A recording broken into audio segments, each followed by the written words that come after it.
नमस्कार छात्रों, गैस से गणित यूट्यूब चैनल के अंदर आप सभी का स्वागत है। अपन पढ़ रहे हैं कक्षा 10 की प्रश्नावली 5.2 समांतर श्रेणी। इसमें अपन 3 तक सवाल तो पहले कर चुके हैं। इसमें अपन 4 से लेकर अंतिम सवाल 10 तक सभी प्रश्न इस वीडियो लेक्चर में अपन करने वाले हैं। तो देखो, चौथा सवाल है, ये बहुत ही मोस्ट प्रश्न है। 4 से लेकर 10 तक जो सभी प्रश्न है वो वेरी मोस्ट प्रश्न है एग्जाम की दृष्टि से। देखिए क्या लिखा है, किसी समांतर श्रेणी के तीसरे व 9वें पद क्रम से 4 और -8 हैं। आपको दिया है तीसरा पद और दिया है 9वां पद, ठीक है ना, है तो कौन सा पद शून्य होगा। आपको ये बताना है कि इसका कौन सा पद शून्य होगा। फिर से सुन लो एक बार, तीसरा पद दिया है आपको, 9वां पद दिया है और आपको बताना है कौन सा पद शून्य होगा, ठीक है ना। तो देखो इसको करते हैं अपन। लिखो, माना कि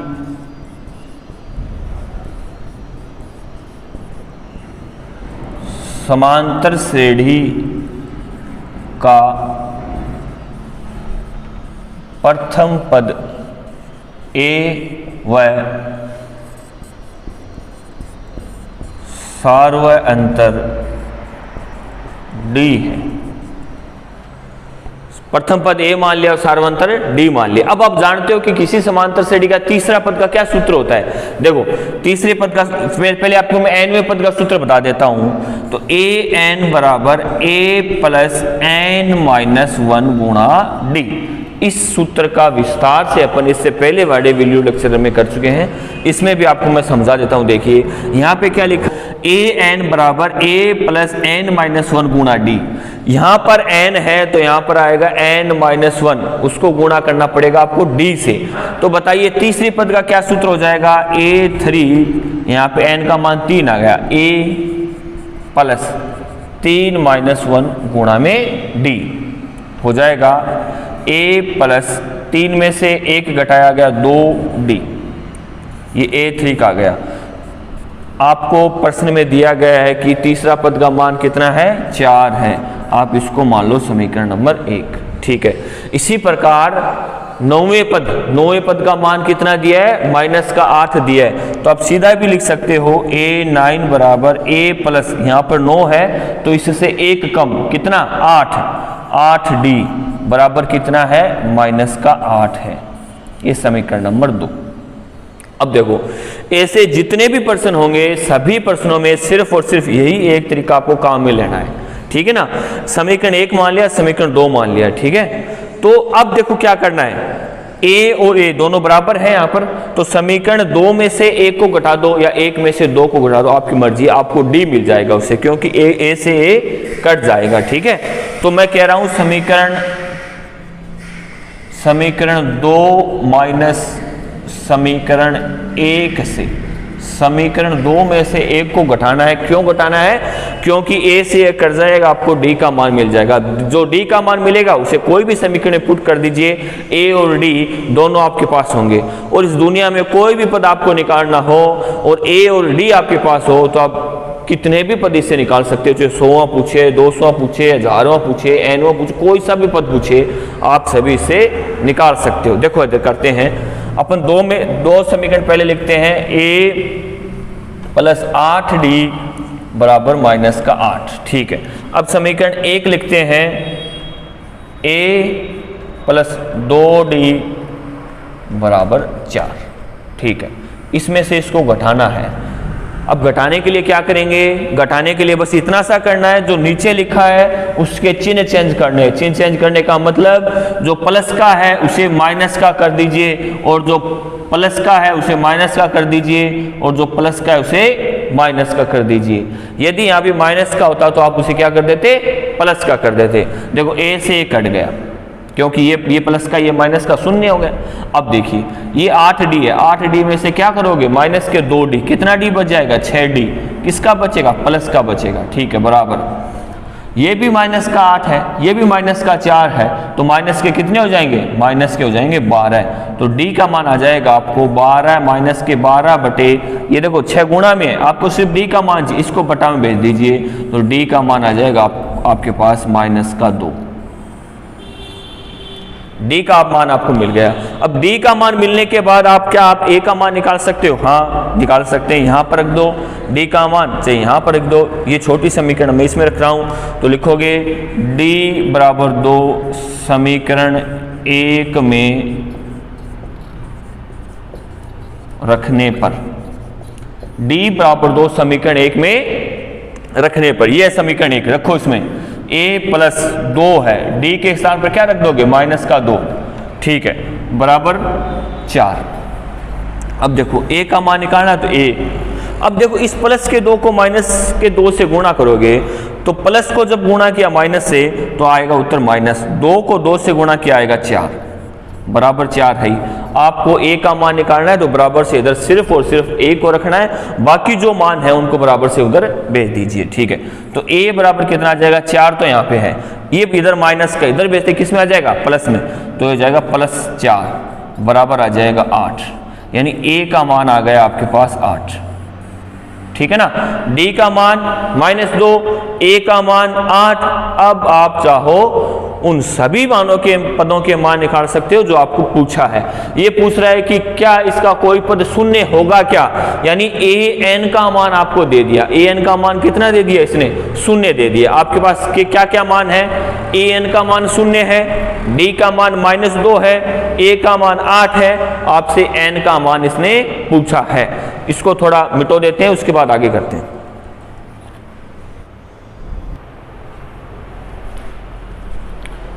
आगे देखिए आपके पास क्या क्या मान है वो लिख दीजिए। an का मान है आपके पास 0, ये रहा, ठीक है। d का मान कितना है आपके पास? -2, और a का मान कितना है आपके पास? 8 है। आपसे पूछा है कि क्या इसका कोई पद, यानी n का मान पूछा है कि उसका मान कितना हो? 0 हो। आप जानते हो nवें पद का सूत्र a प्लस n-1 गुणा में d, तो an का मान कितना है? 0 है, रख दीजिए, और a का मान कितना है? 8 है, प्लस n का मान आपसे पूछा है तो n-1 लिखिए, और d का मान कितना है? -2 है, ठीक है। अब देखो 0 बराबर 8, पहले इस कोष्टक को सरल करते हैं। कोष्टक को सरल करते हैं तो देखो ये किसका है? -2, -2, n किसका है? प्लस के 2 से गुणा होगा, आएगा -2n, माइनस माइनस को गुणा करेंगे क्या हो जाएगा? प्लस, प्लस का आएगा 2, ठीक है।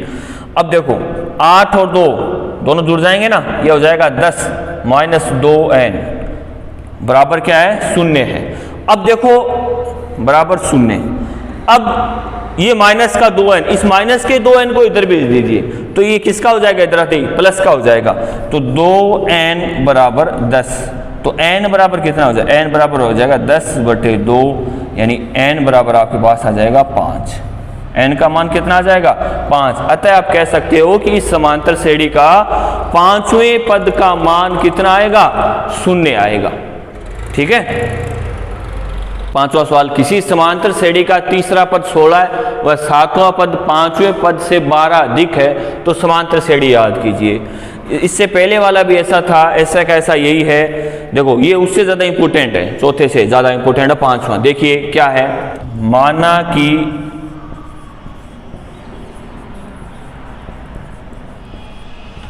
समांतर श्रेणी का प्रथम पद a व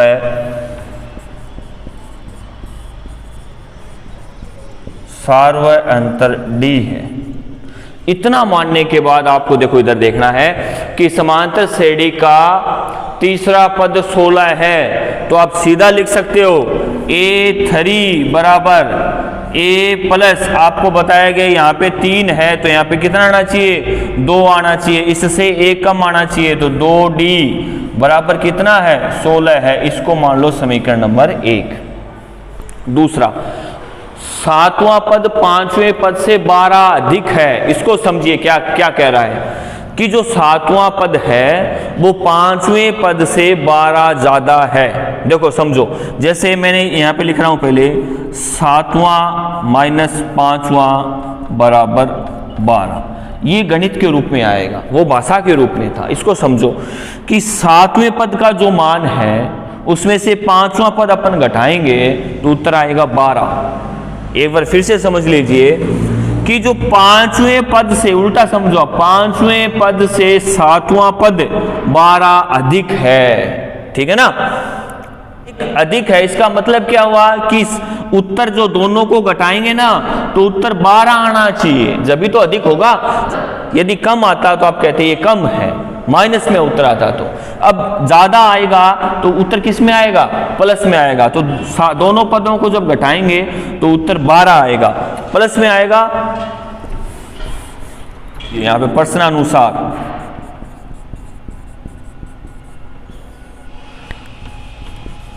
सातवां पद माइनस पांचवां पद बराबर 12, ठीक है।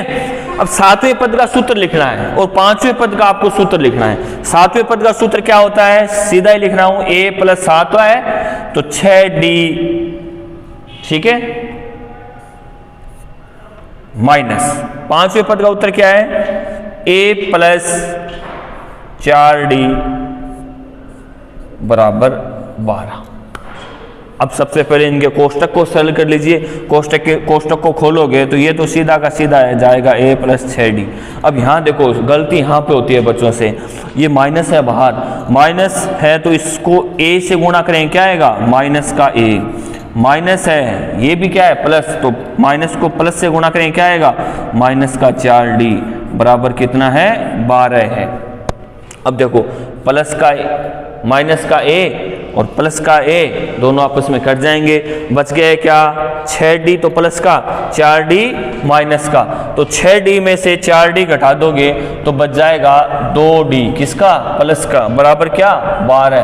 अब देखिए d का मान कितना आ जाएगा, d का मान आ जाएगा d बराबर 12/2, यानी d का मान कितना आ गया, 6। जब 2 का भाग 12 में देंगे उत्तर आ जाएगा 6। अब जैसे पहले क्वेश्चन में किया था, चौथे में किया था कि d का मान आपको मिल गया तो आप a का मान प्राप्त कर सकते हो क्या, हाँ कर सकते हैं। इस समीकरण 1 में d बराबर 6 रख दोगे तो आपका a का मान आ जाएगा। देखो कैसे, d बराबर 6 समीकरण 1 में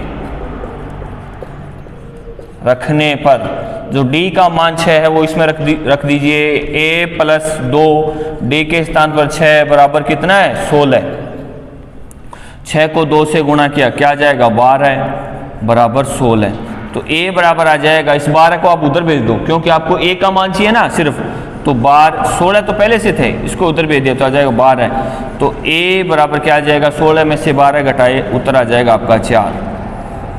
अब देखो यदि आपके पास d है और a है तो इस दुनिया की कितनी भी बड़ी आपसे समांतर श्रेणी पूछ ले, आप उसका प्रत्येक पद बता सकते हो, ठीक है ना। अब देखिए आपको क्या पूछा इसमें, तो समांतर श्रेणी याद कीजिए, आपको समांतर श्रेणी पूछी है तो समांतर श्रेणी बताने के लिए कम से कम आपको 4 पद इसके बताने होंगे। देखो इधर कैसे लिखेंगे, यहां से यहां पर आपको बता देता हूं। प्रथम पद आपके पास है ही, प्रथम पद क्या है, a, तो a1 बराबर 4 आप लिख सकते हो। दूसरा पद कैसे प्राप्त करोगे, दूसरा पद प्राप्त करने के लिए आपको क्या करना पड़ेगा, इस a में d जोड़ना है, इस a में d जोड़ना है।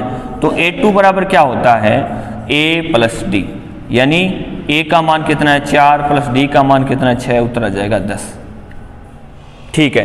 a3 के लिए क्या करोगे, a3 भी आप जानते हो, a प्लस यहां से 1 कम यानी 2d, ठीक है ना, तो जोड़ दिया तो a का मान है 4 प्लस 2 गुणा d का मान है 6, यानी 4 प्लस 6 दूनी 12, यानी उत्तर आ जाएगा आपका 16। इसी प्रकार d4 प्राप्त करोगे तो क्या क्या लिखोगे, a प्लस यहां से 1d कम यानी 3d, तो आ जाएगा 4 प्लस 3 गुणा d का मान है 6, तो 4 प्लस 6 18, ये हो जाएगा आपका 22। तो समांतर श्रेणी क्या आ गई, समांतर श्रेणी यदि आपसे पूछे तो आप ये लिखोगे, पहला पद क्या है, 4 है, दूसरा पद 10 है, तीसरा पद 16 है, अगला पद 22 है। इस प्रकार आपको आपके पास ये समांतर श्रेणी मिल जाएगी। अगला, 3 अंकों वाली कितनी संख्याएं 7 से विभाजित है। तो सबसे पहले आपको ये पता होना चाहिए कि 3 अंकों वाली संख्याएं कौन सी होती है। तो आप लिखो 3 अंकों वाली संख्याएं होगी बराबर। देखो 3 अंकों वाली कौन सी संख्या होगी, एक तो होगी 100, सबसे पहली संख्या ये है, उसके बाद 101, उसके बाद 102, उसके बाद 103, ये होती हुई आपको ले जाएगी 999 तक। ये तो हो गई 3 अंकों वाली संख्या। अब प्रश्न में जो पूछा है वो 3 अंकों वाली 7 से विभाजित संख्याएं, तो आपको देखना है, लिखना है कि 3 अंकों वाली 7 से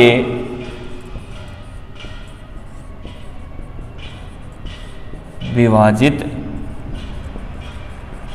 संख्याएं।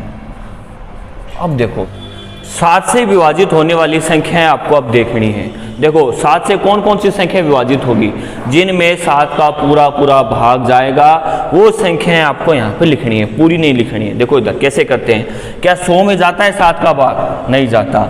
101 में नहीं जाता, देख लेना। 102 में नहीं जाता, 103 में भी नहीं जाता, 105 के अंदर 7 का भाग पूरा पूरा जाएगा। आप चेक कर लेना, 105 के अंदर 7 का भाग पूरा पूरा जाएगा। अब देखो अंतिम से और देख लो, अंतिम से देखोगे तो 999 में नहीं जाता, 98 में नहीं जाता, 96 97 में भी नहीं जाता, 994 में के अंदर पूरा पूरा इसमें भाग चला जाएगा। अब देख के देखना, 994 के अंदर पूरा पूरा 7 का भाग जाता है। तो प्रथम से चलेंगे तो क्या आएगा 105, और अंतिम संख्या से चलेंगे तो क्या आएगा 994। क्या इतनी बात आई क्या समझ में? अब देखो इससे समांतर श्रेणी कैसे बनाते हैं। समांतर श्रेणी बनाने के लिए आपको चाहिए एक तो प्रथम पद, एक चाहिए डी। ठीक है, प्रथम पद आपके पास आ गया 105, डी का मान कैसे निकालोगे? देखो ये कह रहा है कि वह संख्याएं 7 से विभाजित होनी चाहिए, यानी उनका अंतर कितने का आना चाहिए? 7 का आना चाहिए। कैसे पता चला? क्योंकि जो संख्या 7 से विभाजित है लगातार उनमें अंतर 7 का ही आएगा। देखो कैसे, जैसे 7 का पहाड़ा बोलते हैं, 7 एकम 7, 7 दूनी 14, 7 तिये 21, कितने का अंतर है? प्रत्येक के अंतर 7 का अंतर है। तो लगातार जो संख्याएं विभाजित होती हैं उनमें पूरा पूरा 7 का ही भाग जाता है। ठीक है, अब देखो तो इसमें 105 में क्या जोड़ोगे? 7 जोड़ोगे, उत्तर कितना आ जाएगा? 112। इस प्रकार ये संख्याएं आपको आगे मिलती रहेगी, फिर 7 जोड़ देना, फिर 7 जोड़ देना, तो और 7 जोड़ोगे तो आ जाएगा 119, और 7 जोड़ोगे तो और संख्या आ जाएगी। ठीक है ना, तो इससे आपको ये समांतर श्रेणी मिल गई। अब आप लिख सकते हो उपरोक्त से स्पष्ट है कि प्रथम पद क्या है जो सबसे पहले लिखा जाता है। आप पूरा लिख लेते हैं इसमें, इस प्रश्न में प्रथम पद a बराबर कितना है? 105। ठीक है, अब देखो सार्व अंतर बताओ कितना आएगा? सार्व अंतर d बराबर किससे विभाजित है? 7 से, यानी प्रत्येक पद के बीच में अंतर कितने का है? 7 का अंतर है, तो 7। अब ये जो लिखा है 994, ये क्या है? अंतिम पद। तो अंतिम पद को क्या कहते हैं? an कहते हैं। an बराबर कितना है? 994। अब देखो आपके पास a हो गया, d हो गया, an हो गया, निकालना क्या है सर? देखिए कितनी संख्याएं 7 से विभाजित है, कितनी संख्याओं का मतलब n का मान आपको यहां से निकालना है। तो कैसे निकालोगे? आप जानते हो an का सूत्र, an के सूत्र में a, d और an है, तो आप n आसानी से निकाल सकते हो। लिखो, इसके आगे लिखोगे हम जानते हैं कि, क्या जानते हो? लिखो an बराबर a प्लस n-1 गुणा d। ठीक है, an का मान कितना है? 994। ठीक है, a का मान कितना है? 105। फिर प्लस n का मान आपको निकालना है, तो n-1 निकालना है। d का मान कितना है? d का मान है 7। अब इसको इससे गुणा करो, n से इसको गुणा कर दो सबसे पहले, तो 105 प्लस इसको इससे गुणा किया, n को 7 से गुणा किया, क्या जाएगा? 7 है। फिर देखो क्या किसका चिन्ह आएगा, माइनस का, क्योंकि यहाँ पे क्या है माइनस, इसको गुणा करोगे तो आ जाएगा माइनस का 7। अब आपको यहाँ से एक एक पद कम करते हुए चलना है, बराबर से इधर सिर्फ n रखना है, तो आपके पास n का मान आ जाएगा 994, इधर लिख लीजिए। तो 994 वापिस मैंने लिख दिए बराबर। अब 105 है, ये माइनस का 7 है, 105 में से जब 7 घटा दोगे तो आपके पास उत्तर आ जाएगा 98। तो 98 प्लस 7 है, 98 प्लस 7 है। अब इस 98 को इधर भेज दीजिए, ये इधर किसका है, प्लस का, इधर भेजते किस में आ जाएगा, माइनस में आ जाएगा। तो 994 माइनस 98 बराबर 7n। 994 में से जब आप 98 घटाओगे तो आपके पास उत्तर आ जाएगा 896। 896 बराबर कितना है, 7 है। ठीक है ना, आपको n का मान बताना है, तो ये n किस में है, 7 किस में, यहाँ पर गुणा में, तो इसको भेज दो बटा में। तो 896 बटे 7 बराबर n। तो 896 में जब आप 7 का भाग दोगे तो आपके पास उत्तर आ जाएगा 7 दूनी 14, 128। 128 बराबर n। तो n का मान कितना आ गया, 128। तो आप क्या कह सकते हो कि इस समांतर श्रेणी में 3 अंकों वाली 7 से विभाजित 198 संख्याएं हैं कुल। ठीक है।